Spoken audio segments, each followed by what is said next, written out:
నేను యాంకర్ సుహానసేని. మీరందరూ చూస్తున్నారు ముందడుగు 9 న్యూస్. రామ మందిర నిర్మాణానికి అయోధ్యలో ఉన్నటువంటి రామ మందిర నిర్మాణానికి రామ మందిర అక్కడ జరిగేటువంటి పూజలు కానివ్వండి, పురస్కారాలు కానివ్వండి, మందిర వ్యవహారానికి వేలాది కోట్ల రూపాయల విరాళాలు మనందరం కూడా ధనం రూపంలో కానివ్వండి, నగదు రూపంలో, నగల రూపంలో చాలా మంది మహిళలు, కొంతమంది మహిళలు అయితే వారి ఒంటి మీద ఉన్నటువంటి నగలన్నీ కూడా దేవుడి కోసం అర్పించడం జరిగింది.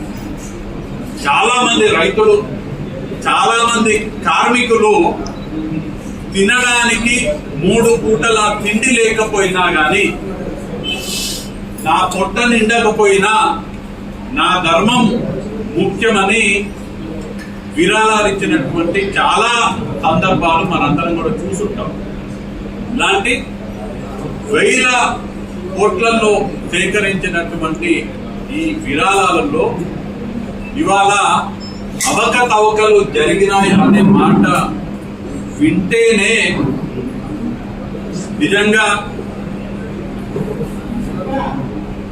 ఎవరికి కూడా ఇది సహించరానటువంటి విషయము. ఎవరైతే దీంట్లో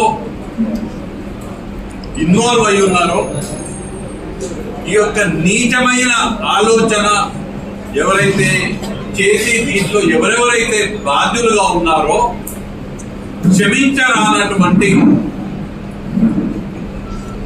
ఎట్టి పరిస్థితుల్లో కూడా క్షమించరానటువంటి నేరానికి వాళ్ళందరూ కూడా పాల్పడినట్టుగా